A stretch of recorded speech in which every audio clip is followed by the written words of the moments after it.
सबसे पहले तो मैं आपका बहुत बहुत स्वागत करता हूं, आपको नमस्कार करता हूं, प्रणाम करता हूं, अभिवादन करता हूं। मैं बहुत बहुत आभारी हूं कोकोनट थिएटर का। तो चलो आज की बात शुरू करते हैं। हम सब कोरोना की महामारी से गुजर रहे हैं, उसके आघात से गुजर रहे हैं। लगभग 4 महीना इसने हमको घर में बिठा के रखा है, और केवल हमें नहीं तो पूरे विश्व को बिठा के रखा है। जैसे मैंने मेरे पुराने 2-3 महीने जो ऑनलाइन फेसबुक ऑनलाइन किए हैं अलग अलग प्लेटफॉर्म्स के लिए, उसमें मैंने यही कहा था कि संकट आना अच्छा नहीं होता है, लेकिन संकट ना हो तो मुझे लगता है हमें हमारी सामर्थ्यों का भी पता नहीं चलता है। हमारी शक्तियां क्या है, हमारी समर्थताएं क्या है, हमारी वीकनेसेस क्या है, इसका पता नहीं चलता है। ये ऐसा समय है कि इसने हमको घर में बिठा रखा है और अपने आप से संवाद करने का बहुत बड़ा मौका दिया है। लेकिन हम ऐसा मौका नहीं चाहते थे कि कई हजारों लाखों हमारे जो इर्द गिर्द के लोग हैं उनकी जानें गंवा कर ये मौका हम नहीं चाहते थे। पर चूंकि हमारे पास और कोई चारा नहीं है तो हम अपने आप से बातें कर रहे हैं, और ये ऑनलाइन जो एक जरिया है तो कम से कम एक दूसरे से बातें करने का एक बहुत बड़ा मौका हमारे पास है, और ये बहुत अच्छी बात है। तो मेरा कहना ये है कि जब संकट आता है तो आदमी की सामर्थ्य, इंसान की क्षमताएं, उसकी ताकत, उसकी पावर, उसकी बुद्धि, इस सब को चैलेंज मिलता है, और उसमें से जो बनता है, उसमें से जो आगे निकलता है, मुझे लगता है कि एक बहुत बड़ा आने वाली संस्कृति का एक हिस्सा निकलता है। महान संकट जब आता है, युद्ध होते हैं, बीमारियां फैलती हैं, प्रलय होते हैं, तब मुझे लगता है कि उसके बाद का जीवन जो तहस नहस होता है, उसके बाद जो संभालना है अपने आप को और सारे समाज को, पृथ्वी को, अपने परिसर को, परिवेश को, उसमें से बहुत सारी परफॉर्मिंग आर्ट्स हो, साहित्य कला हो, संगीत हो, नृत्य हो, विजुअल आर्ट्स हो, या और भी अन्य भी कोई अभिव्यक्तियां हैं, मुझे लगता है कि उसमें हम अपनी ताकत को झोंक देते हैं और पूरी ताकत से कुछ अभिव्यक्त करने की कोशिश करते हैं। मैंने पिछले महीने में अलग अलग विषयों पे, अलग अलग सब्जेक्ट पे बात की है, लेकिन आज मैं कन्फाइन कर रहा हूं अपने सब्जेक्ट पर। आज का सब्जेक्ट है learning acting and teaching acting. आज का सब्जेक्ट हमने जानबूझकर अभिनय, एक्टिंग, पढ़ाना और इसकी संभावनाएं क्या है, क्या नहीं है, उसकी धारणाएं क्या है, उसकी धारणाएं क्या नहीं है, इसके बारे में हम आज बात कर रहे हैं। लर्निंग एक्टिंग और टीचिंग एक्टिंग, ये 2 शब्द मुझे लगता है बहुत महत्वपूर्ण है। अभिनय तो ये नाटक के पूरे टोटल नाटक का एक हिस्सा है, लेकिन उसकी आत्मा भी है, उसका प्राण भी है, उसका न्यूक्लियस भी है, सेंटर पॉइंट भी है। तो इसीलिए आज हम बात करेंगे 2, 4, 5, 6 मुद्दों की जो अभिनय के संदर्भ में है।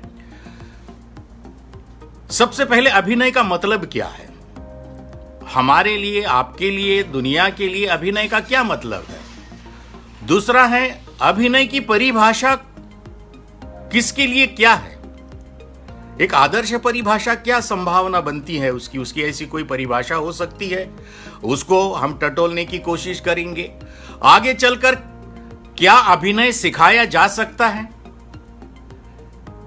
कोई किसी को अभिनय पढ़ा सकता है, अभिनय सीखा जा सकता है, अभिनय सिखाया जा सकता है क्या? ये जो दोनों सवाल है मुझे लगता बहुत महत्वपूर्ण सवाल है, क्योंकि उसके बारे में भी हमारी बहुत सारी धारणाएं हैं, उसके बारे में हम आज बात करेंगे।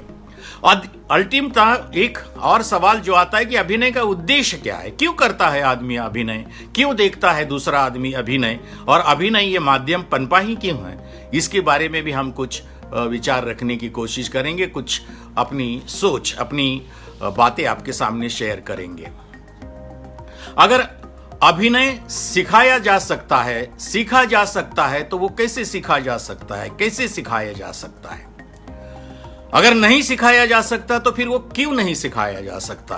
क्योंकि ऐसी भी धारणाएं हैं जो अभिनय के संदर्भ में बहुत ज्यादा कंफ्यूजन क्रिएट करती हैं। उसके बारे में भी आज हम बात करेंगे। उसके पहले एक बहुत इंपॉर्टेंट बात होती है कि आगे आने वाला जो थिएटर है वो कैसा होगा, किस तरीके का नाटक होगा। क्योंकि अल्टीमेटली नाटक जिस तरीके का होगा उस तरीके की अभिनय की प्रक्रिया, प्रशिक्षण प्रक्रिया, शिक्षण प्रक्रिया, अध्ययन प्रक्रिया होगी। तो आने वाला आगे नाटक किस तरीके का हो सकता है, या अभी जो है वैसे की वैसे रहेगा, इसमें कोई स्थित्यांतर नहीं होगा, इसके बारे में भी हम आगे बातें करेंगे। अगर अभिनय पढ़ाया जा सकता है, सिखाया जा सकता है, तो यह पढ़ने की और पढ़ाने की कौन सी पद्धतियां हो सकती हैं, किस तरीके से अभिनय पढ़ाया जा सकता है, किस तरीके से अभिनय पढ़ा जा सकता है, सीखा जा सकता है, इसके बारे में भी आज हम चर्चा करेंगे। हम आगे वाले जो अभिनेता हैं, अभी तक जो हमने अभिनेता तैयार किए, निर्माण किए इस सारी प्रशिक्षण के द्वारा,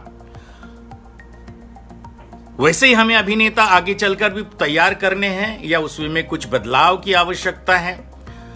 उसके लिए कैसे, किस सोच के, किस तरीके के अभिनेता हमें पैदा करने होंगे, इसके बारे में भी आज हम बात करेंगे।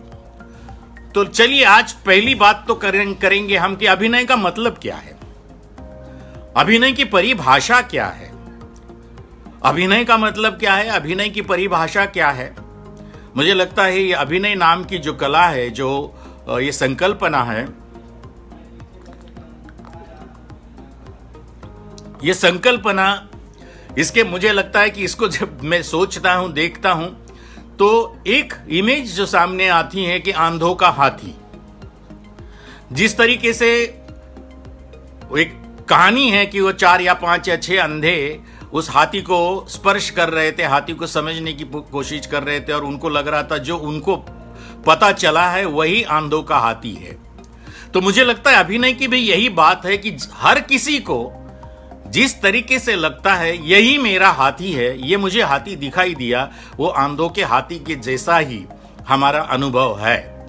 क्योंकि हम सबको अभिनय पता है, लेकिन अपनी एंगल से पता है। उसकी एक सच्चाई हम सबको पता है, वो अपनी अपनी सच्चाई है। पर क्या टोटलिटी में हम सबको अभिनय पता है? होगा भी तो क्या उसको हम समझ सकते हैं, उसको परिभाषित कर सकते हैं, वगैरह वगैरह। ये मेरे मन के सामने कुछ सोच हैं, कुछ सवाल है। इसीलिए अभिनय की परिभाषा जब करते हैं लोग, तो बहुत सारी अभिनय के बारे में बातें करते हैं। अभिनय, what is acting? Acting is nothing but reacting. अभिनय करना नहीं है तो प्रतिसाद देना है या प्रतिक्रिया करने का मतलब ही अभिनय है। Acting is creating illusion. Acting is a aggravation. Acting is catching a rhythm. Acting is storytelling. Yeah, acting is story narrating. Acting is parakaya pravesh. Acting is creating a truth. Acting is emoting. Acting is make believe. Acting is a communication. Acting is not acting. Acting is being. Acting is voice expression. Acting is imagination. Acting is creating a magic. Acting is in role and out of role. मतलब भूमिका में रहना या role में रहना या role के बाहर भी रहना, यही कुछ लोगों के लिए उनकी अपनी धारणा है, उसको एक्टिंग कहते हैं। Acting is nothing but the spontaneity, यह उत्स्फूर्तता है, उत्स्फूर्त अभिनय है। Acting is playing with 3 unities. 3 unities, ये थोड़ा सा डिफिकल्ट कॉन्सेप्ट है। Unity of space, unity of time and unity of action. इन तीनों के साथ एक साथ खेलना का मतलब होता है एक्टिंग। इसको थोड़ा थोड़ा मैं आसान करके बताने की भी कोशिश करूंगा। एक्टिंग इज लीला। एक्टिंग इज अंगलीला, एक्टिंग इज स्वांग, एक्टिंग इज स्वांग रचाना, acting is nothing but creating a character, acting is व्यक्ति रेखा प्रदर्शन वगैरह वगैरह वगैरह। ये सारे के सारे मुझे लगता है कि एक्टिंग के संदर्भ में अलग अलग ऑब्जर्वेशंस है, अलग अलग सच है, लेकिन ये हर सच सही है क्योंकि वो अंधों के हाथी जैसा है। मैंने कहा कि ये टोटलिटी में एक्टिंग ये नहीं है, ये तो है, मतलब अपना अपना एक एंगल है, लेकिन टोटलिटी में एक्टिंग एक व्यापक संकल्पना है।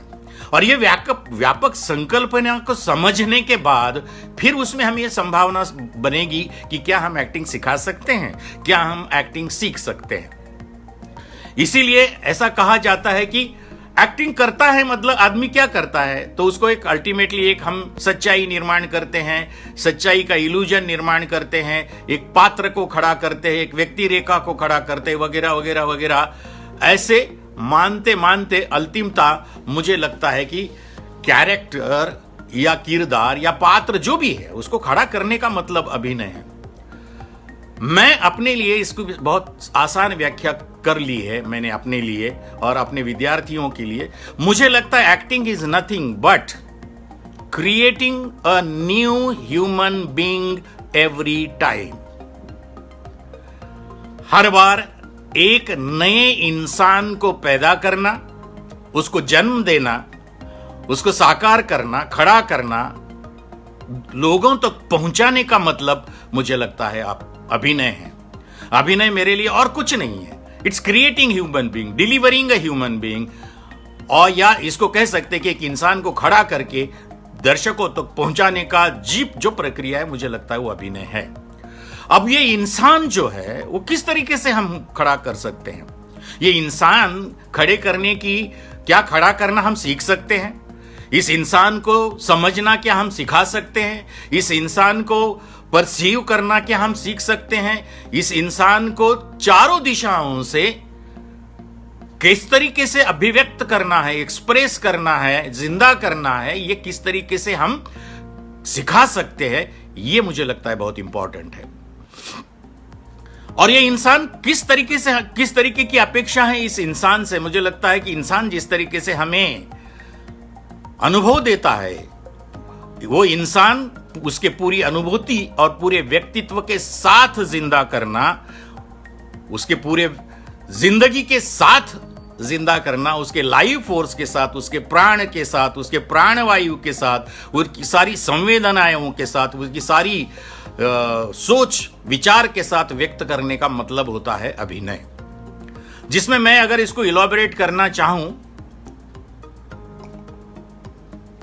तो मैं ये कहूंगा, इंसान उसके पूरी अनुभूति और व्यक्तित्व के साथ खड़ा करना, जिसमें वो खुद उसका परिवार, उसका समाज, उसका परिसर, उसका परिवेश, उसका इतिहास, उसका भूगोल, उसकी कृति, उसकी संस्कृति, उसकी अभिव्यक्ति, उसके भाव, उसके विभाव, उसके व्यभिचारी भाव, उसके अनुभाव, उसका तन, उसका मन, उसका अंतर्मन, उसका धन, उसका फन, उसके आचार, उसके विचार, उसके व्यवहार, उसके संस्कार, उसकी अच्छाइयां, उसकी बुराइयां, उसकी चतुराइयां, उसकी वृत्तियां, उसकी प्रवृत्तियां, कुल मिलाकर मुझे लगता है कि इंसान को हम 360 डिग्री एंगल और 10 दिशाओं से कैसे खड़ा कर सकते हैं, कैसे उसको जिंदा कर सकते हैं, लोगों तक पहुंचा सकते हैं, ये सब का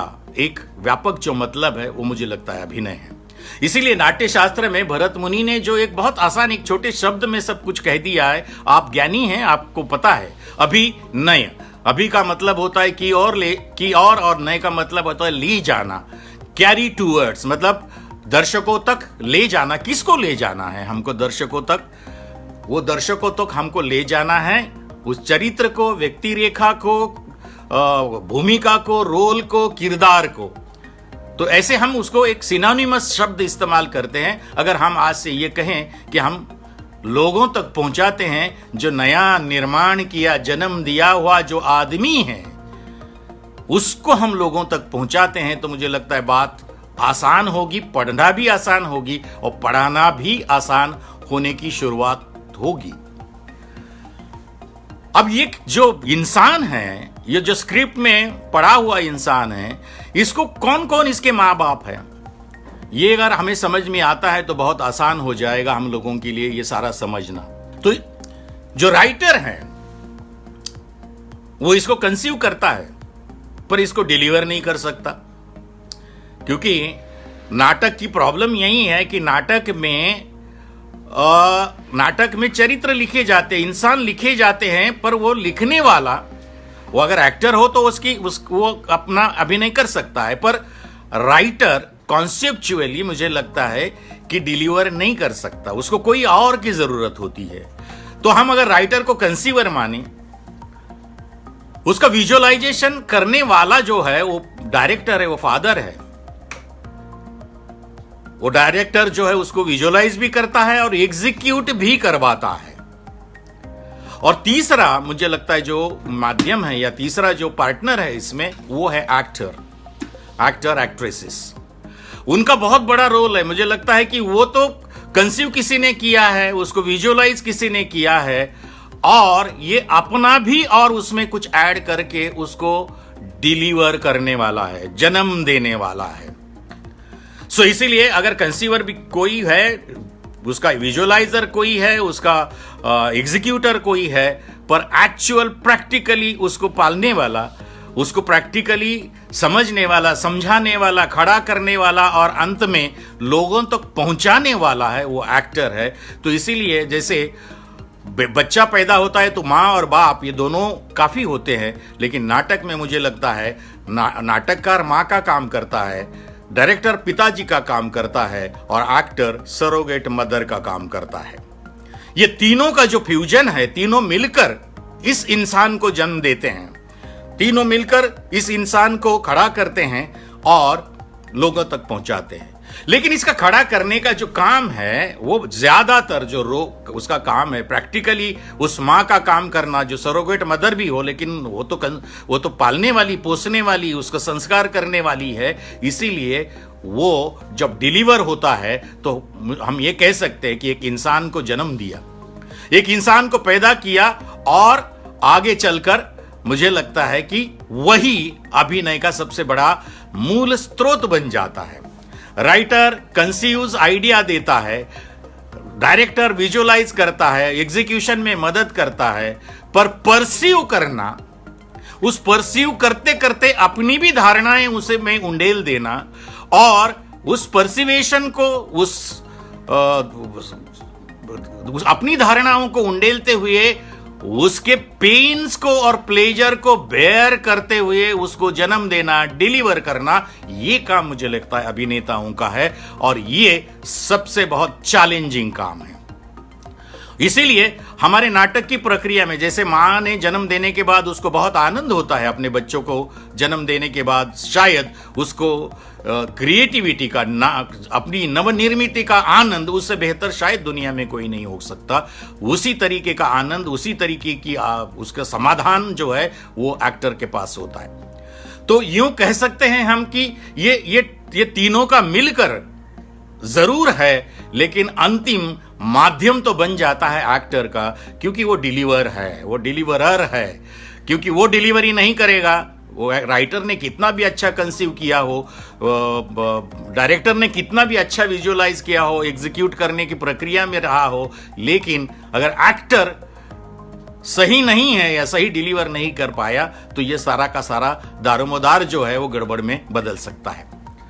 इसलिए मुझे हमेशा एक नजर आता है, एक इमेज नजर आती है कि आपने देखा होगा कि लोग मन्नत मांगते हैं, बच्चा पैदा होता है और मन्नत मांगते हैं, और एक मंदिर के सामने, मंदिर के छत पर चढ़कर उस बच्चे को नीचे छोड़ा जाता है, ये मन्नत मांगी जाती है, और नीचे बड़ी चद्दर या बड़ा कपड़े का टुकड़ा पकड़कर लोग ऊपर से फेंका हुआ बच्चा उसको झेलते हैं, उसको संभालने की कोशिश करते हैं। ये इमेज मुझे बार बार नजर आती हैं ये सब रिलेशंस को लेकर, क्योंकि ये जो बच्चा डिलीवर हुआ बच्चा है और वो फेंकने के बाद जो मंदिर क्या कहते हैं मंच के बाद ये जो झेलते हैं, या उसको संवारते हैं वो ऑडियंस है, उसके वो सारे रिश्तेदार है, वो चाहे चाचा है, मामा है, मौसी है, वगैरह वगैरह वगैरह। तो उनका भी रोल है इसके पालन पोषण में, उसके संस्कार में, संस्करण में, उसको आगे बढ़ाने में और बढ़ने में। तो ये इमेज के बाद मैं आगे चलूंगा कि क्या इस तरीके का जो अभिनय है, ये अभिनय सिखाया जा सकता है। तो हमने कहा कि जो अभिनय की भरत मुनि ने जो व्याख्या की, अभिनय, ये मुझे लगता है दुनिया की सबसे बेहतर और व्यापक व्याख्या है। मतलब हम क्या कहते हैं उसको, आधुनिक एंगल से भी अगर देखें तो यही व्याख्या मुझे लगता है सर्वसमावेशक है, सर्वव्यापक है। हो सकता है इसके आगे भी आप अपनी अपनी अपनी कोई व्याख्या लोग कर सकते हैं, और उसमें कोई ये इसीलिए खुला छूट है। नाटक नाट्यशास्त्र एक ऐसी विधा है कि यहां पर आप अपना चिंतन, मनन, प्रैक्टिस सब कुछ लोगों के सामने रख सकते हैं। क्या अभिनय सीखा जा सकता है? क्या अभिनय सिखाया जा सकता है? ये दो सवाल बहुत महत्वपूर्ण हैं। इसके बारे में बहुत अलग अलग धारणाएं हैं कि भाई ये क्या सिखा सकते हैं, सिखाया नहीं जा सकता, क्या है? ऐसी धारणाओं से आपका भी बहुत पाला पड़ा होगा। कुछ लोगों का कहना है कि अभिनय पढ़ाने बिढ़ाने की कोई जरूरत नहीं, ये पैदाइशी ही अभिनेता पैदा होता है। Actors are born and their talent is god gifted. दूसरी धारणा है एक्टर पैदाइशी नहीं होता, एक्टर बनाया जाता है, एक्टर बनता है।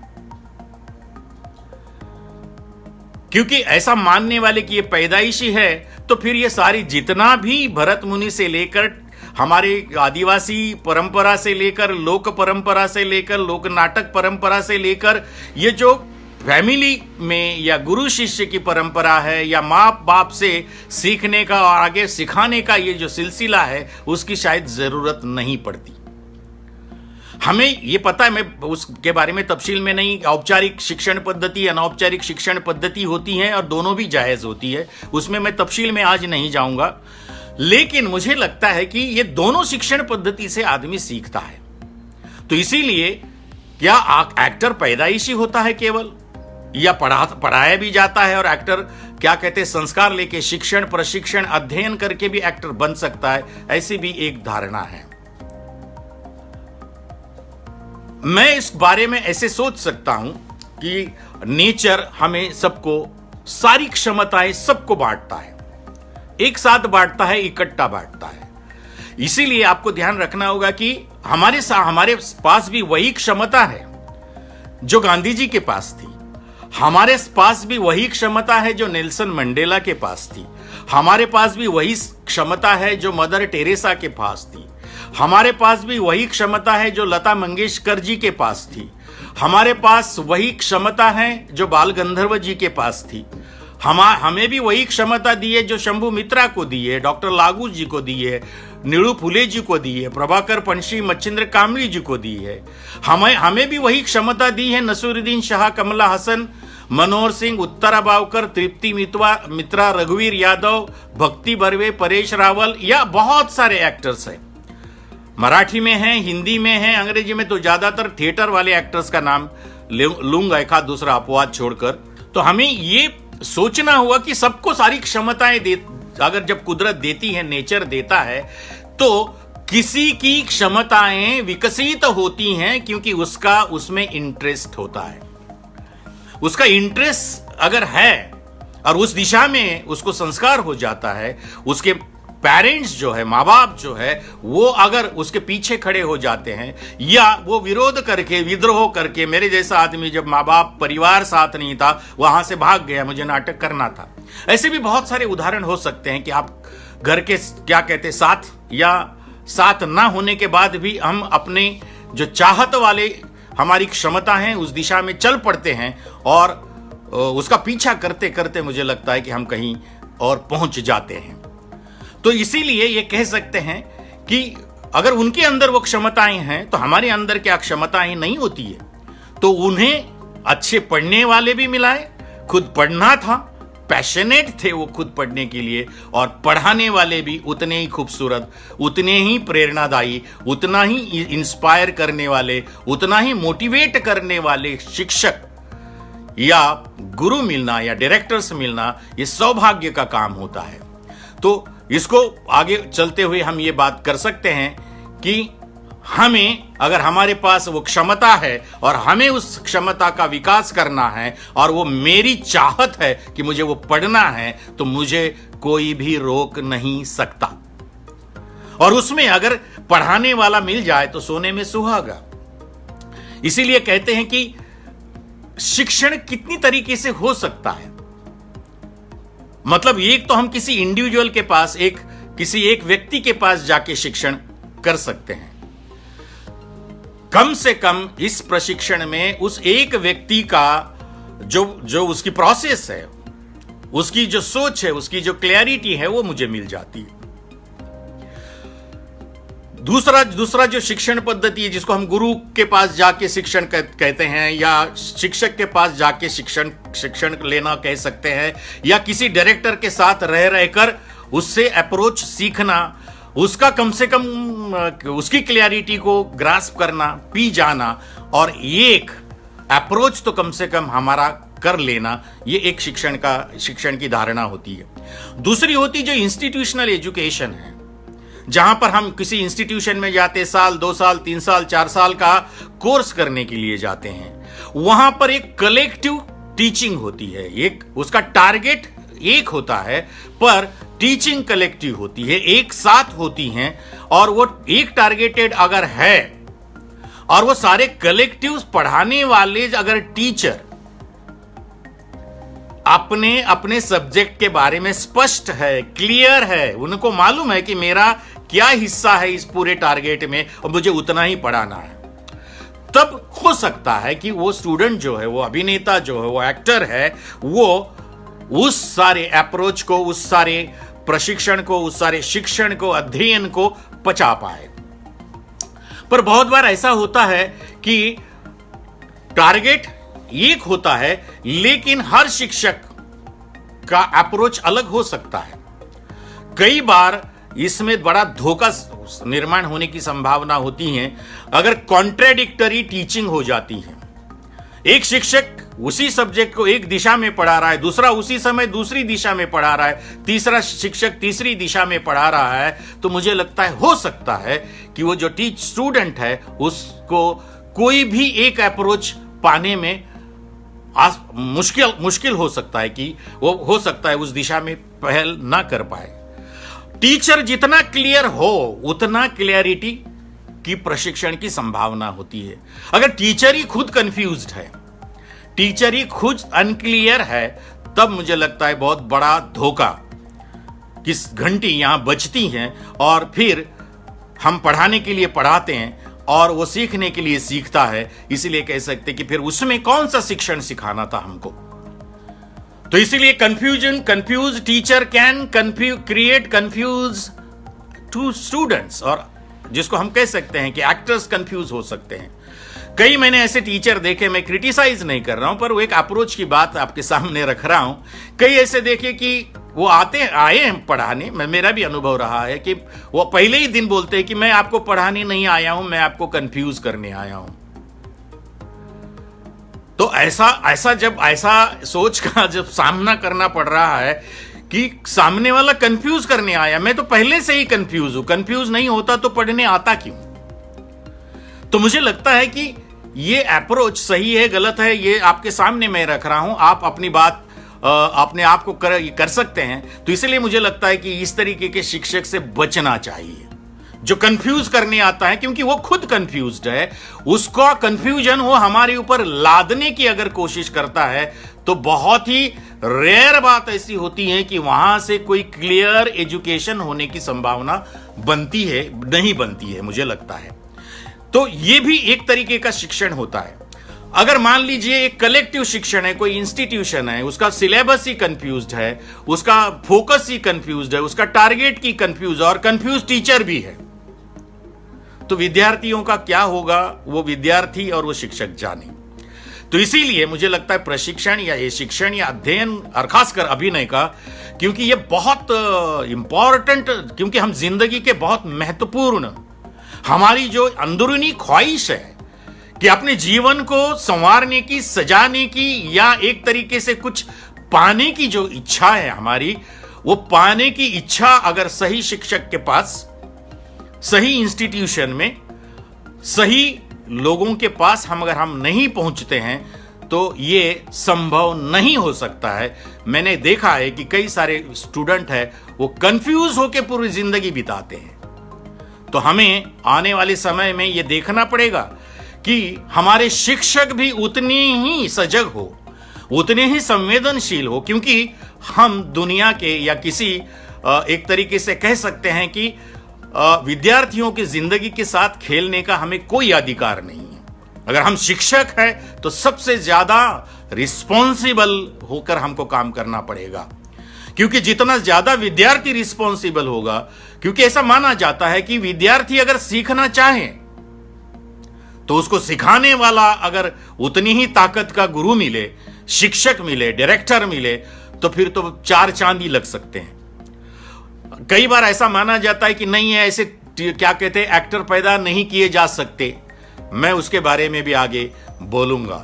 तो आज इस समय हम ये कह सकते हैं कि हम अगर पढ़ने की क्षमता है, पढ़ने की इच्छा है, पढ़ने में ईमानदारी है, खुद पढ़ना चाहता है, उसके लिए डेस्परेट है, मतलब ऐसा लगना चाहिए पढ़ने वाले विद्यार्थियों की तरफ देखने के बाद कि शायद ये अकालग्रस्त है, ये अकाल से आया है, वो कितना खाना चाहता है, कितना परसीव करना चाहता है, कितना पचाना चाहता है, ताकि पढ़ाने वाला टीचर है वो उसको परोसता रहे, देता रहे और वो लेता रहे।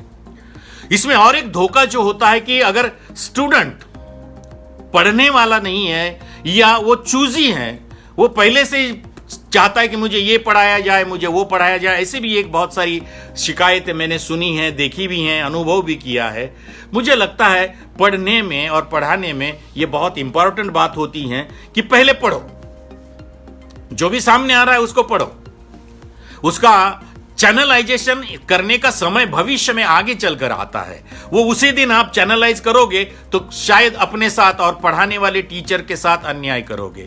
तो मुझे लगता है कि पढ़ते रहना एक जिस तरीके से मैंने कहा कि भूखा कंगाल आदमी आया है और वो पढ़ना चाहता है, इस तरीके से अगर स्टूडेंट पढ़ेगा तो बाद में 5 साल 10 साल के बाद जो आपके काम का है वो आप रखिए, जो आपके काम का नहीं है उसको आप डिसमेंटल कीजिए, आपको हटा दीजिए, खत्म कर दीजिए। पर मुझे लगता है जो भी आपके सामने, जो भी आपको परोसा जा रहा है, या आप परोसने का इंतजार ना करो, क्योंकि परोसा जाएगा वो तो हो गया एक फॉर्मेलिटी, फॉर्मल एजुकेशन हो गया। लेकिन कई बार ऐसा होता है कि हम हमारे दोस्तों से, हमारे क्लासमेट से, मैं हमेशा कहता हूं कि हमारे टीचर ने हमें बहुत पढ़ाया नेशनल स्कूल ऑफ ड्रामा में, पर हमने, हमारे क्लासमेट ने, हमारे सीनियर्स ने, जूनियर्स ने एक दूसरे से जितना सीखा वो शायद उससे कई गुना, उसकी जो गठरी है उससे कई गुना मोटी है। तो ये बहुत जरूरी होता है कि पढ़ते रहने का एक स्वभाव होता है, और पढ़ते रहने का स्वभाव का कोई उम्र नहीं होती है। हो सकता है वो बचपन से शुरू हो जाए और आपके अंतिम श्वास तक वो जो चलते रहता है, मुझे लगता है वही स्टूडेंट होता है। एक बीवी, हमारे जो गुरु थे विवेकानंद, तो हमेशा एक बात बहुत अच्छी कहते थे जो मैं आप लोगों से शेयर करना चाहूंगा जरूर। वो बात ये थी कि वो कहते थे कि एक बार अगर आपने कोई एजुकेशन कर लिया, डिग्री हासिल की, तो उसके बाद उस डिग्री के बलबूते पर आप नौकरी पा सकते हो, आप जिंदगी भर की रोटी कमा सकते हो। मान लीजिए आप प्रोफेसर हो गए, मान लीजिए आप डॉक्टर हो गए, मान लीजिए आप कहीं और शिक्षक हो गए, प्रोफेसर हो गए, कहीं आईएएस अधिकारी हो गए, तो एक बार उस डिग्री से आपको वो काफी है, उसके बाद आपको कुछ नहीं करना पड़ता है। लेकिन परफॉर्मिंग आर्ट्स में आप कभी भी परफॉर्मिंग आर्ट्स का मास्टर नहीं हो सकते। क्यों? वो मास्टर इसीलिए नहीं हो सकते क्योंकि आपकी, एक बार हमने नेशनल स्कूल ऑफ ड्रामा में प्रशिक्षण लिया, या एकेडमी ऑफ थिएटर आर्ट्स में लिया, या किसी यूनिवर्सिटी से लिया, या और कहीं से लिया, या किसी डायरेक्टर के साथ लिया, ये हमें कोई भविष्य में माने उसका मतलब होता है। लेकिन उस शिक्षण को, उस प्रशिक्षण को, उस अध्ययन को, उस चिंतन को, उस सोच को, उस प्रैक्टिस को हर दिन के शो में हमें सिद्ध करके दिखाना होता है, और वो सिद्ध करने के लिए हर दिन परीक्षा लेनी पड़ती है। वो परीक्षा देना आनंद का भाग है, क्योंकि उस परीक्षा के बाद जो ताली मिलती है या अप्रिसिएशन मिलता है, जो भी प्रतिक्रिया मिलती है, वो मुझे लगता है एक्टर्स का जो भी उसका जो वो चाहता है जिंदगी में कमाना, वो वही उसका कमाना है। तो ये बात ध्यान में रखना है कि there can not be master of acting, we can be only students. तो इसलिए अगर कोई मान के चलता है कि मैं तो अब बहुत बड़ा एक्टर हो गया हूं, उसी दिन उसकी क्या कह सकते हैं मृत्यु घंटा शुरू हो गई, उसकी सृजन मृत्यु घंटा जिसको कह सकते हैं। तो इसलिए कभी भी हमें अपने आप को हमें मास्टर नहीं मानना चाहिए। यह सबसे महत्वपूर्ण बात मुझे लगती है कि हर हमेशा, क्योंकि सीखने का स्वभाव वो जिंदगी संवारता है, जिंदगी सजाता है।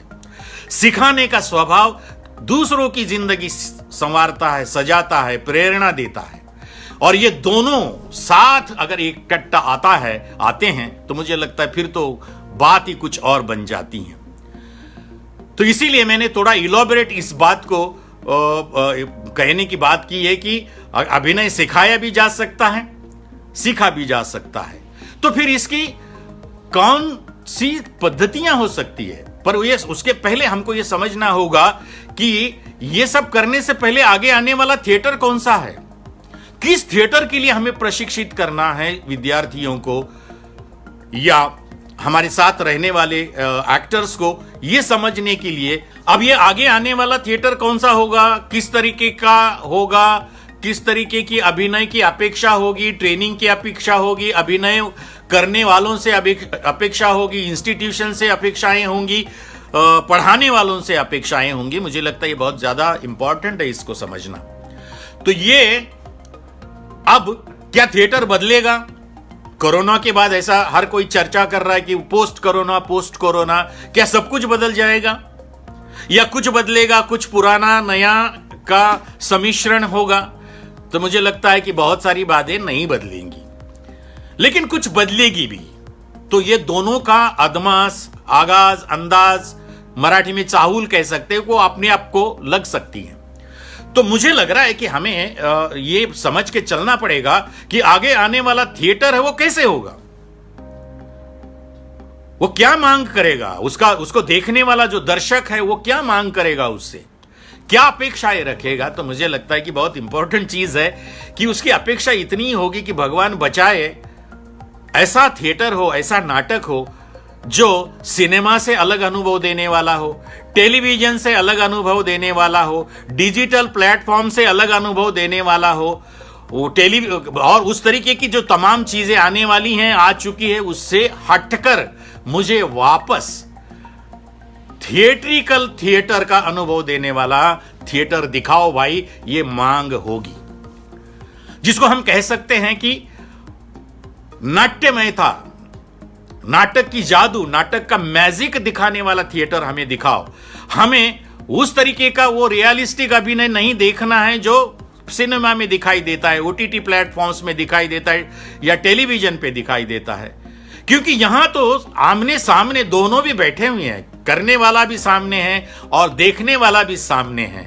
तो ये दो सजीव माध्यम हैं, अभिनेता और दर्शक। इन दोनों के बीच का अगर ये संवाद है, लेन देन है, ये लेन देन कैसी है? ये लेन देन केवल डायलॉग की है? ये लेन देन केवल आशय की है, विषय की है, अभिव्यक्ति की है? क्या है? मुझे लगता है मैं हमेशा इसको उस दिशा से परे समझता हूं। ये जो लेन देन है दोनों के बीच में, ये है श्वास की। दोनों के बीच में जो रिश्ता बनता है अभिनेता और दर्शक के बीच में, वो श्वास लेने का और श्वास देने का। मतलब उसको आगे चलकर हम इसको अगर एक्सटेंड करेंगे तो कौन सा रिश्ता है? ये रिश्ता है जिंदगी बांटने का, जिंदगी लेने का और जिंदगी देने का, जिंदा दिली लेने का और जिंदा दिली देने का। कुल मिलाकर ये कहेंगे कि हम जीवंतता हम शेयर करते हैं, वी शेयर अल्टीमेटली लाइफ। और ये अल्टीमेटली हमारे आमने सामने बैठ के जो लाइफ शेयर करने का जो मैजिक है, उस मैजिक का अनुभव देने वाला नाटक मुझे लगता है लोग मांगेंगे। क्योंकि ये इतना हजारों की तादाद में जो ओटीटी और डिजिटल प्लेटफॉर्म और फिल्म हमारे इर्द गिर्द है, वो ही अनुभव अगर हमारे थिएटर में हम देख के रहेंगे तो मुझे लगता है कि हम दर्शकों को हम पकड़ में नहीं रख पाएंगे। तो ये ध्यान में रखना है कि अब हमें जो थिएटर करना है वो थिएट्रिकल होना चाहिए। मेरे थिएटर में वो थिएटर मैजिक होना चाहिए। मेरे थिएटर मेक बिलीव होना चाहिए। मेरे थिएटर में टोटल थिएटर करने का, देने का, उसका अनुभव देने का क्षमता चाहिए, वो आकर्षण चाहिए, वो चकित करने की संभावना चाहिए, वो खिंचाव चाहिए, वो उसको पकड़ के रखने का और सोचने की मजबूर करने का भी स्वभाव, मेरे प्रवृत्ति मेरे थिएटर की चाहिए। ये इसीलिए आपको ये ध्यान में आएगा कि this is what theatre is may be demanding in future from us, क्योंकि लोग उकता गए हैं। तो इसको कह सकते हैं कि वो कंपोजिट थिएटर है, वो हमें उस तरीके का थिएटर चाहिए। तो इस तरीके का थिएटर, फिर उसमें म्यूजिक हो सकता है, डांस हो सकता है, सुपर स्पेशलाइज थिएटर हो सकता है, अलग अलग किस्म का थिएटर हो सकता है, न्यू मीडिया, डिजिटल मीडिया और थिएटर का इसका अमलगमेशन हो सकता है, इनका फ्यूजन हो सकता है। तो हमें जो आगे का एक्टर जो है वो निर्माण करना है, तो उस सारी चीजों को, जो उस चैलेंज को स्वीकार कर सकता है, ऐसा एक्टर हमें पैदा करने का शायद काम करना पड़ेगा हम सबको। अब इस तरीके का अभिनय सिखाया जा सकता है, तो उसकी भी कुछ धारणाएं हैं कि नहीं अभिनय नहीं सिखाया जा सकता, नहीं उसमें केवल आंगिक अभिनय सिखाया जा सकता है, या वाचिक अभिनय सिखाया जा सकता है, या आहार्य अभिनय सिखाया जा सकता है, पर वो सात्विक अभिनय नहीं सिखाया जा सकता। ये कहते कौन है? जिनको मुझे लगता है कि उसकी खुद को अनुभूति नहीं है कि वो सिखाया क्यों नहीं जा सकता। वो सीखा भी जा सकता है और सिखाया भी जा सकता है। इसीलिए मुझे लगता है कि हमें ये सीखने सिखाने का सिलसिला भी समझना होगा। सात्विक अभिनय क्यों नहीं सिखाया जा सकता? ऐसा कौन सा उसमें यह है? तो कूड़ियाट्टम का मैं एक उदाहरण आपके सामने देता हूं। नवरस का सिद्धांत तो सारी कलाओं में है, हमारी सारी परफॉर्मिंग आर्ट्स में है, लेकिन वहां पर जो नवरस की जो प्रैक्टिस है, उसका अध्ययन है, उसकी जो पकड़ है, उसका जो एक प्रैक्टिस है, वो बहुत इंपॉर्टेंट है। उसका एक उदाहरण देता हूं मैं। कूड़ियाट्टम मतलब, कूड़ी का मतलब होता है छतरी और आटम का मतलब होता है खेल। कूड़ियाट्टम नाम का एक फॉर्म है, बहुत आप में से बहुत सारे लोग जानते होंगे। तो ऐसे फॉर्म की जब ट्रेनिंग होती है, उस ट्रेनिंग की पैशन, उस ट्रेनिंग की कमिटमेंट, उस ट्रेनिंग की तफसील, उस ट्रेनिंग की गहराई कितनी होती है, यह मैंने खुद अनुभव किया है। वो गहराई इतनी होती है कि जब तक वो परफॉर्मर 18-20 साल निरंतर नहीं पढ़ता, तब तक उसको सोलो करने का परमिशन नहीं मिलती। उसमें से एक उदाहरण इसलिए मैं आपके सामने रख रहा हूं ताकि ये आपको समझ में आए। मैंने उसमें एक नाटक देखा था। जब मैं नेशनल स्कूल ऑफ ड्रामा ने मुझे फेलोशिप दी थी, तो मैं 2 साल केरल में था। तो वहां पर मैंने कूड़ियाट्टम का एक परफॉर्मेंस देखा। इरन्यालकुड़ा नाम का गांव है त्रिचूर के पास। वहां पर कूतमपलम, मतलब कूतमपलम वो उस भरत मुनि के नाट्य मंडप के हिसाब से बनाया हुआ एक थिएटर है। उस थिएटर में ही वो परफॉर्म करते हैं और वहां मैंने वो देखा था। अमानुर माधव चाकियार नाम के चाकियार, जो बहुत महान कलाकार थे, उनका मैंने वो नाटक देखा था। उस नाटक में केवल एक ही डायलॉग था। उस नाटक का नाम था अशोक वाटिका। मैं बहुत इलॉबरेट नहीं बोलूंगा, लेकिन आपको बस क्या कहना चाहता हूं वो कम्युनिकेट करें। तो उस नाटक का नाम था अशोक वाटिका। उसमें एक ही डायलॉग था। मतलब ये उसका पार्श्वभूमि क्या थी? तो रावण जो है, उसने वो बाग लगाई थी जिसका नाम है अशोक वाटिका, और उसकी वो सबसे चहेती बाग थी। उसके क्या इसको कह सकते, दिल का टुकड़ा था, जिगर का टुकड़ा था। और अचानक वो बाग जो है वो सूखने लगी। उसके पेड़ पौधे जो है वो सूखने लगे। वो माली जो है वो हर दिन खाद डाल रहा है, पानी लगा रहा है, सब कुछ कर रहा है। उसकी मशागत जो करनी होती है खेती की, वो सब कर रहा है। पर उसके बाद ये फल फूल पेड़ सब सूखे जा रहे हैं। और माली को डर लगने लगा कि ये मेरे मास्टर को, मेरे राजा को जाके, रावण को जाके ये मैं कहूं या नहीं कहूं। इसी से वो नाटक शुरू होता था कि मैं अपने राजा को उसकी चहेती बाग सूख रही है, ये जाके कहूं या ना कहूं। एक ही डायलॉग था ये, और इस एक डायलॉग का परफॉर्मेंस 10 दिन था। हर दिन शाम को 9, साढ़े 9 बजे शुरू होता था, 4:30, 5 बजे खत्म होता था।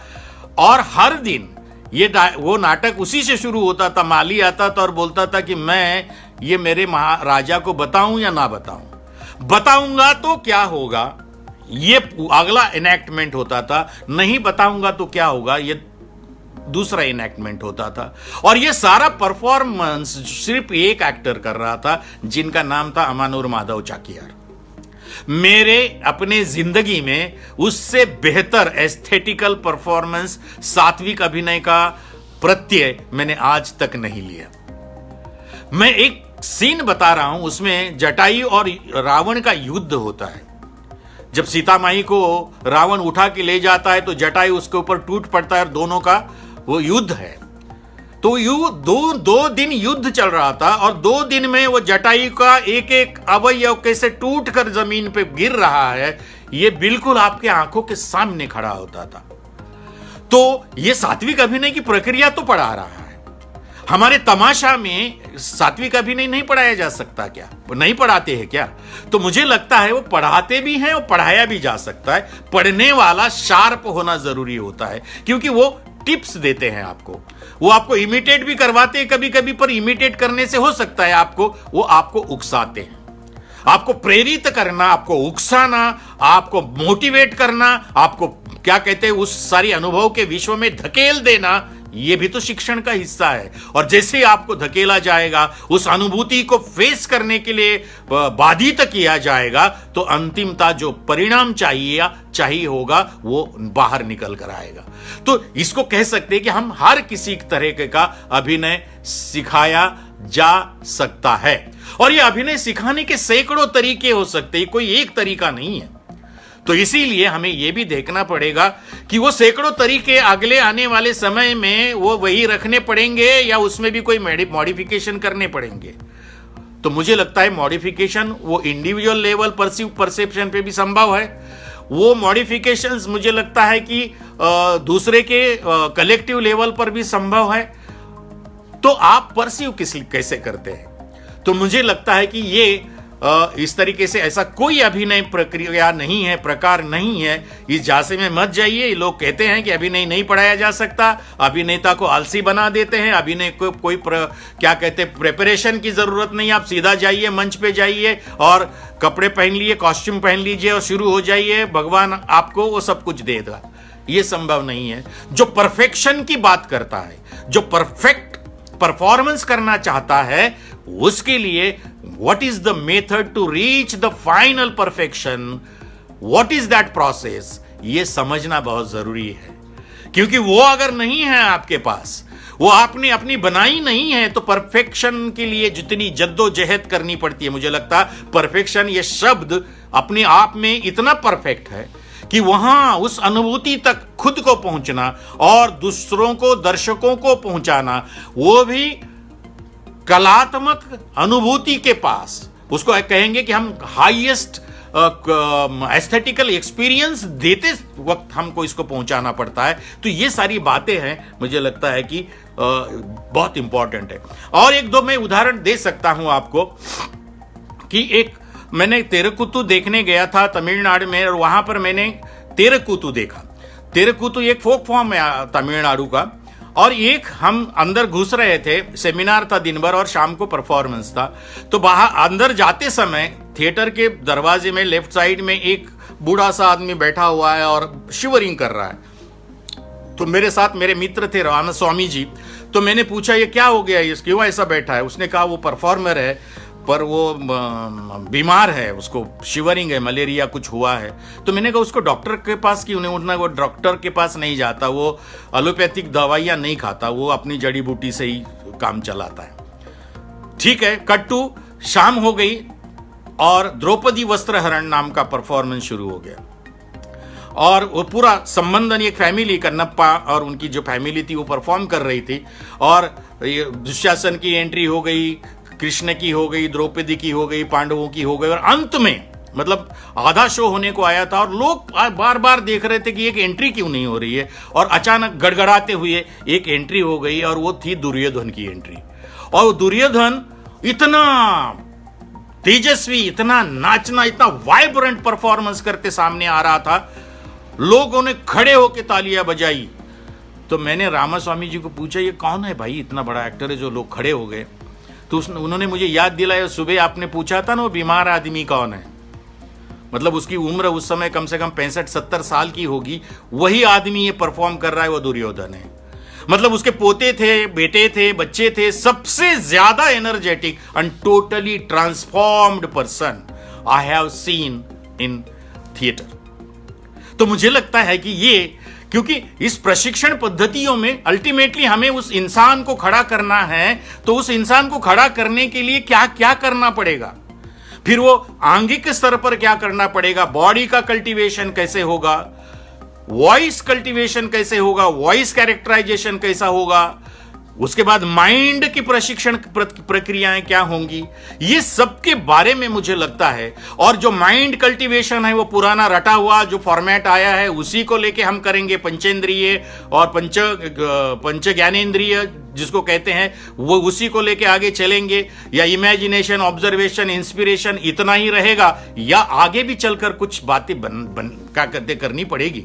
मुझे लगता है बहुत सारा काम है, बहुत सारा चैलेंज देने वाला समय हमारे सामने आ रहा है, और उसका चैलेंज स्वीकारने के लिए पढ़ने वाले को भी और पढ़ाने वाले को भी तैयार होने की जरूरत है।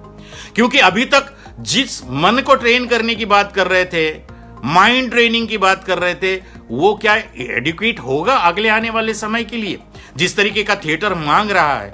मैं पिछले हफ्ते पढ़ रहा था कि भाई हम तो पंचेंद्रिय से 21 इंद्रियों तक, 21 परसेप्टरी सेंटर्स हमारे बॉडी में है, वहां तक पहुंच गए। अब उनको भी तो ट्रेन करना पड़ेगा। मुझे कह सकते हैं कि भाई मुझे पेन होता है तो कौन से पंचेंद्रियों से पता चलता है, भूख लगती है तो कौन से पंचेंद्रियों से पता चलता है, ग्लानि आती है तो कौन से पंचेंद्रियों से पता चलता है। मतलब ये सारे, और कल मैं जब पढ़ रहा था या आपके साथ बात करनी थी तो मैंने कहा थोड़ा पढ़ के बात करूंगा, तो ये तो 53 परसेप्टरी सेंटर्स है, रिसेप्टरी सेंटर्स आज हमारे पास है, और उसका अध्ययन अगर हम नहीं करेंगे तो आगे आने वाला समय हमें स्वीकारेगा नहीं। क्षमा तो करना उसके हाथ में नहीं, वो क्षमा किसी को भी नहीं करता, पर स्वीकारेगा नहीं। इसीलिए हमें किस तरीके की ट्रेनिंग पद्धतियां ढूंढनी पड़ेगी, यह बहुत इंपॉर्टेंट मुझे लगता है कि चैप्टर या सवाल हमारे सामने खड़ा होने वाला है। वो कौन सा है? क्योंकि हम हमारी ट्रेनिंग में ये मिक्स कैसे कर सकते हैं कि मैं थिएटर की भी ट्रेनिंग दे रहा हूं, उसमें फिल्म भी सीखूंगा, वो टेलीविजन भी सीखूंगा, OTT प्लेटफॉर्म भी सीखूंगा, एडवर्टाइज भी सीखूंगा। मुझे लगता है कि फिर अब हमें थोड़ा सा शांति से बैठकर ये सोचने की जरूरत है, मैं सब सीख सकता हूं, पर एक के बाद एक या एक के साथ एक साथ सब सीख सकता हूं क्या, या एक पचा के दूसरा? जैसे क्लासिकल डांसेस का ट्रेनिंग, आप मान लीजिए एक उदाहरण ले लेते हैं हम कि हमारे पास 7 या 8 क्लासिकल डांस है, अब 8 है। भरतनाट्यम सीखने वाला आदमी क्या उसी समय कथक सीख सकता है, उसी समय मणिपुरी सीख सकता है, उसी समय मोहिनीअट्टम सीख सकता है, कुचिपुड़ी सीख सकता है? नहीं है। बहुत सारे हमारे पास ऐसी डांसर्स हैं, एक विधा को प्राप्त करने के बाद, पचाने के बाद दूसरी विधा में प्रवेश करते और सीखते हैं। तो मुझे लगता है कि कहीं ना कहीं ये हमें नाट्यशास्त्र ने भी सिखाया है। हम अगर तमाशा में काम करने वाला है तो गोंधल और तमाशा और दशावतार एक साथ नहीं कर सकते, एक साथ नहीं सीख सकते। एक सीखने के बाद दूसरा जरूर सीख सकते हैं। हम सारी दुनिया क्या कह सकते, पचा सकते हैं, दुनिया को डाइजेस्ट कर सकते हैं, ऐसा नहीं है, हम सब कर सकते हैं, पर उसके अप्रोचेस हमको डिफाइन और डिजाइन करने पड़ेंगे। तो ये बहुत इंपॉर्टेंट है कि अभिनय की जो शिक्षण पद्धतियां हैं, सीखने की पद्धतियां और पढ़ाने की, पढ़ने की पद्धतियां, इसके बारे में हमें बहुत सावधान होने की जरूरत है। तो इसको मैंने अपने लिए आपसे बात शेयर करने के लिए 3 विभाग में विभाजित किया है। वो कौन से 3 विभाग है जिसको हम कह सकते हैं कि बेसिक ट्रेनिंग। एक पहला जो है कि बेसिक ट्रेनिंग चाहिए हमको। क्या है ये बेसिक ट्रेनिंग? बेसिक ट्रेनिंग ये है कि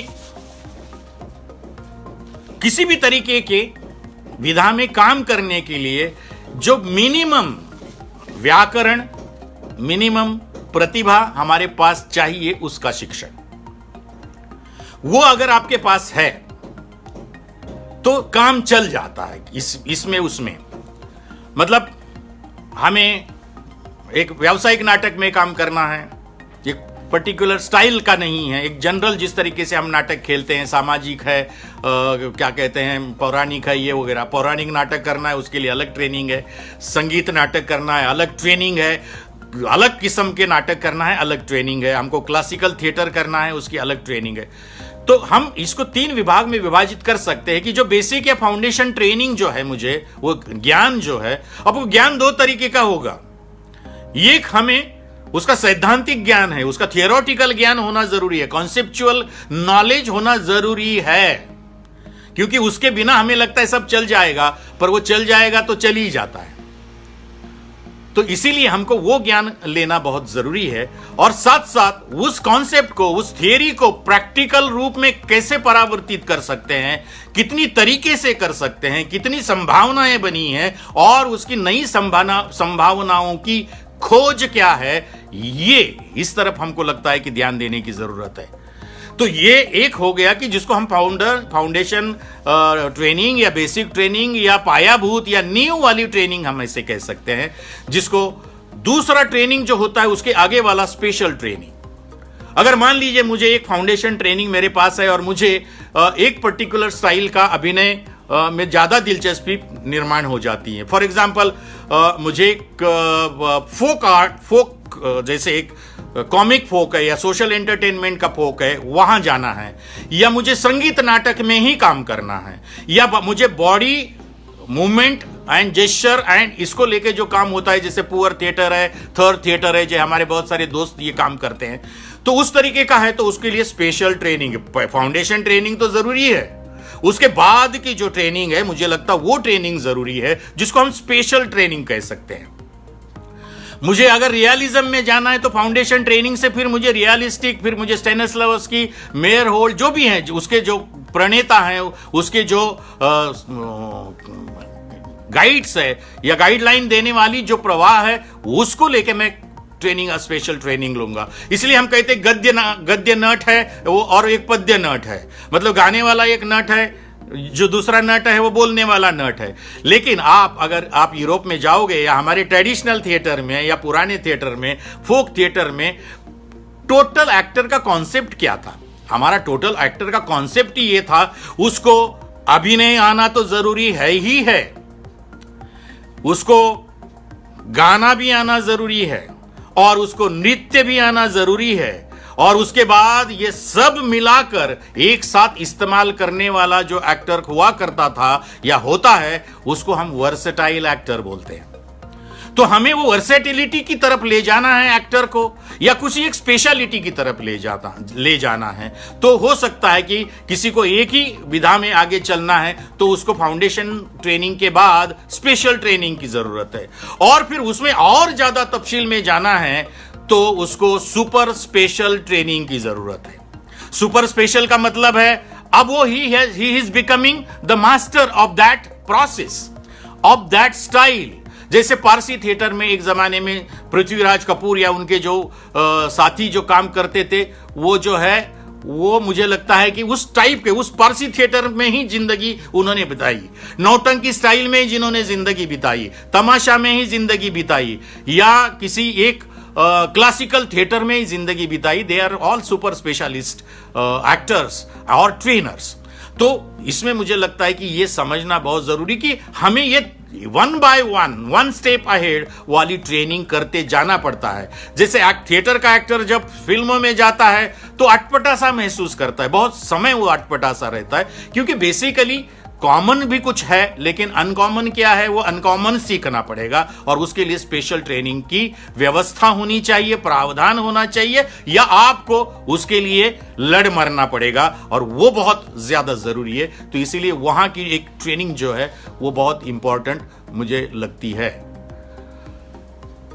अब ये सब करते समय हमें किस तरीके के एक्टर निर्माण करने हैं, ये मेरे जहन में बहुत सवाल बार बार आता है कि भाई चलो हमने मान लिया कि हमको इस तरीके का थिएटर करना है, उसको थोड़ा सा पिछले मुद्दे को, कौन सी रंग भाषा का नाटक मुझे करना है, मतलब अलग अलग डायरेक्टर की अलग अलग रंग भाषाएं हैं, तो उस रंग भाषाओं का प्रशिक्षण, उस रंग भाषा का अध्ययन, उस भाषा का सैद्धांतिक अध्ययन, ये जब तक हम नहीं करेंगे तब तक हम थिंकिंग एक्टर नहीं हो पाएंगे। हम एक्टर तो हो पाएंगे, लेकिन जो डायरेक्टर बोलेगा वही करने वाले एक्टर हो जाएंगे, या पपेट एक्टर्स हो जाएंगे, या जो क्या कहते दूसरों के हाथ के उंगलियों पे नचने वाले एक्टर हो जाएंगे। मुझे लगता है वो एक्टर कौन होता है, जैसे शंभू मित्रा कहते थे, एक्टर इज एथलीट फिलोसोफर।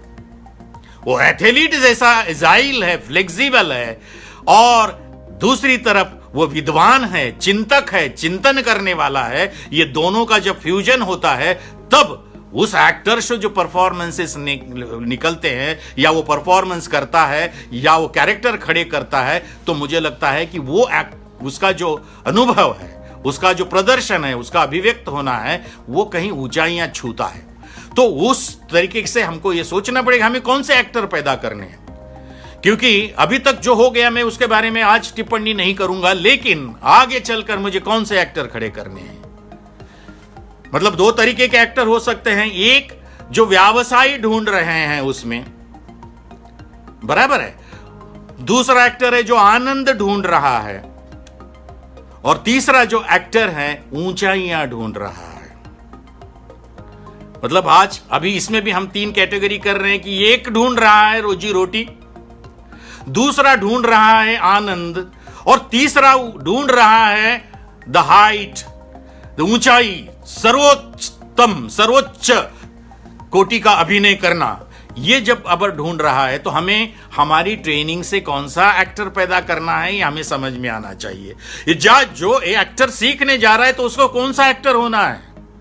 रोजी रोटी क्या कहते हैं, जिसको चाहिए केवल रोजगार चाहिए, जिसको प्रोफेशन चाहिए, वही एक्टर बनना है, तो फिर उसकी ट्रेनिंग अलग किस्म की हो सकती है। फिर आपको उसमें उसमें भी दिल लगाने की जरूरत है।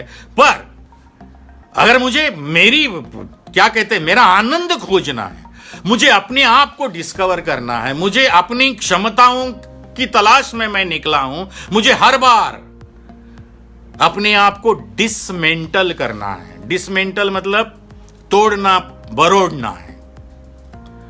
और हर बार जब मैं तोड़ता हूं, मरोड़ता हूं, तो मुझे नया जो प्रोसेस सीखना है, वो मुझे दोबारा assembling again, dismantling and assembling. तो डिसमेंटल करने का अभिनय सीखना है, मुझे असेंबल करने का अभिनय सीखना है, और ये दोनों करना जब आएगा तो मुझे लगता है कि उच्च कोटि का अभिनेता हो सकता है। तो इसीलिए हमारी ट्रेनिंग का, सीखने वाले का भी और सिखाने वाले का भी ये टारगेट होना चाहिए, हमें कॉमन एक्टर पैदा नहीं करने हैं। वो कॉमन रह जाए बेचारा, बाद में अपनी कुछ परेशानियों की वजह से, क्षमताओं की वजह से, पर target should be always high.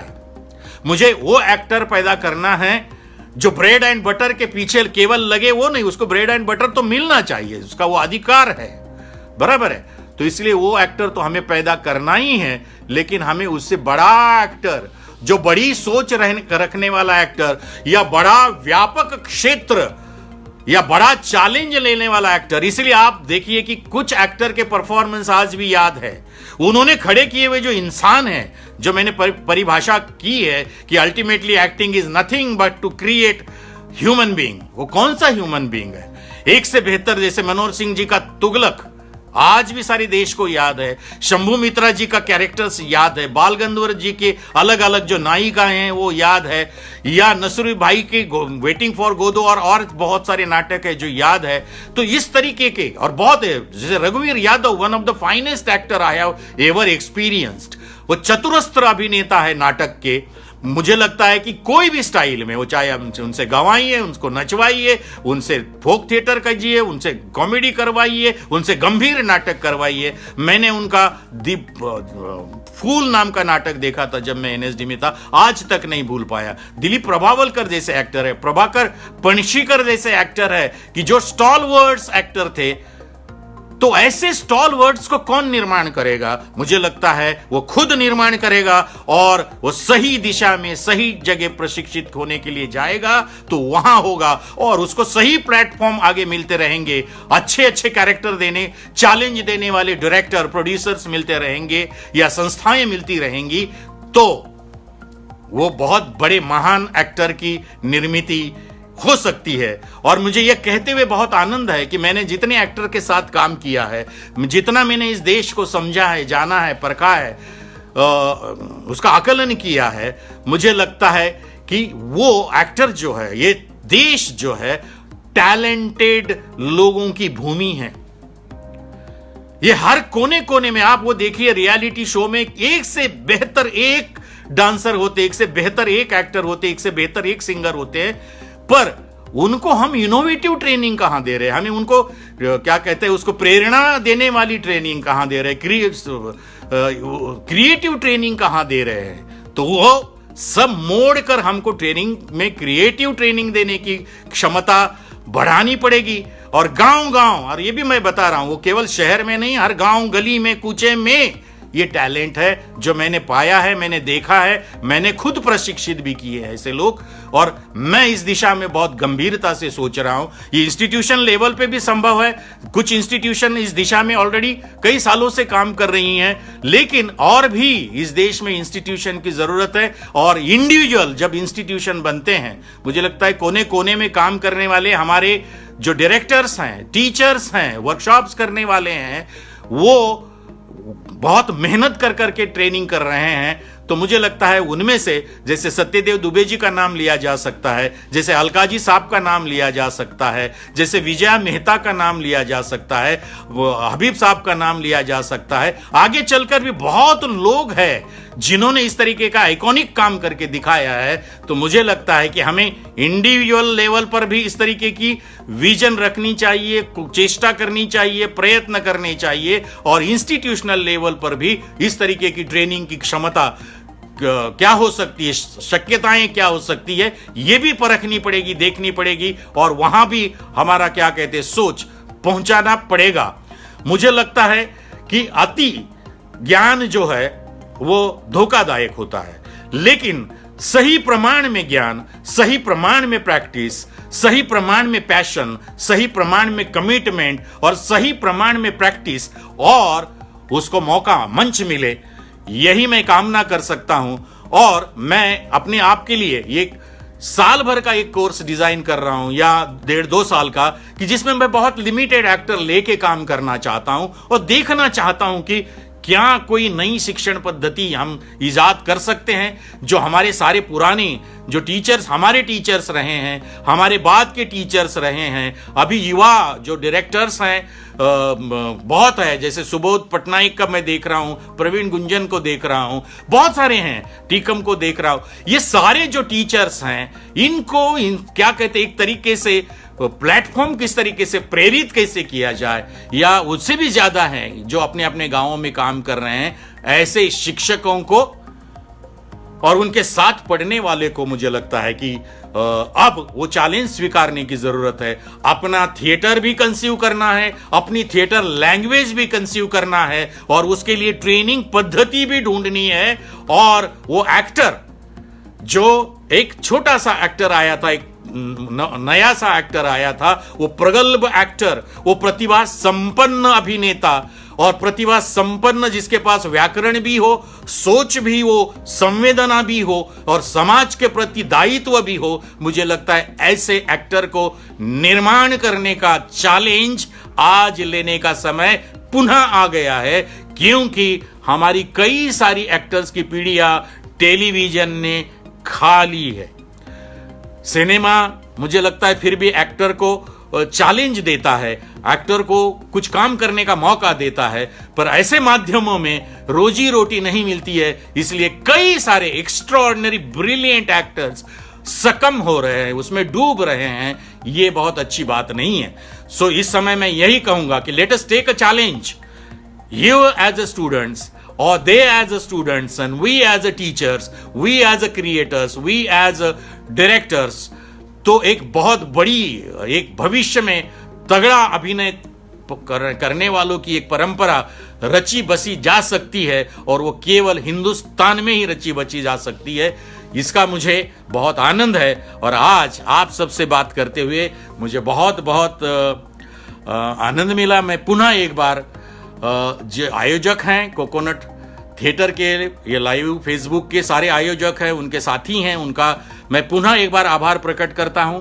बहुत सारे गुणीजन हैं इसमें, मैं क्योंकि जब बोलता हूं तो मैं पढ़ने के बाद मेरा व्यवधान इधर उधर हो जाता है, तो मैं थोड़ा वो दुर्लक्षित करता हूं, पर बहुत सारे लोग अभी लाइव है मेरे सामने, तो उन सबको मैं बहुत बहुत धन्यवाद देता हूं मेरी बातें सुनने के लिए। अगर आपके पास कोई सवाल है तो आप इसमें शेयर कर सकते हैं, मैं इंडिविजुअली आपसे संपर्क करके उसके बारे में संवाद प्रस्तापित करने में आनंद लूंगा। Let's come back, let's think about a future theatre, let's think about a future acting and future actor, great nation of great and talented actors and talented teachers. ये मेरे लिए, मुझे लगता है, हम सबको शुभकामना देता हूं, और यहीं पर मैं अपना वक्तव्य समाप्त करता हूं। धन्यवाद।